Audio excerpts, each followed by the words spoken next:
Kamusta po sa lahat-lahat ay ito po ang tinatawag po, ito po ang Gumamila silis na yan, yan po. Ito po ang kanyang at tinanim ko po dito sa aking biyanan. Ito po ang ang kahoy ng dao. Po itong Gumamila silis yan na po. So bali malaki-laki na po ang itinanim ko. Yan. Baka ilang taon na po ay mamunga na po ito. Yan po ang kanyang dahon.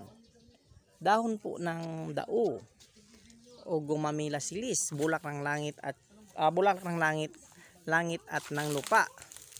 Ang bulaklak po ito po ay kay Maria. Ang ibig sabihin po ng Maria, ang M Maris Amantissimorixum Imperator Altissima.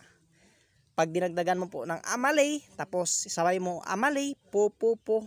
Pag sakaling po ang spirit po na minsala sa katawan ng tao, pag sinabi mong Maris Amantissimorixum Imperator Altissima Amalay, po. Mamamatay po ang masamang espiritu sa katawan ng tao at saka ang pasyente po ay gagaling po yan. Gumamila silis, bulaklak ng langit at saka lupa. Yan po ang dahon. Malaki na po siya, oh. Tingnan nyo.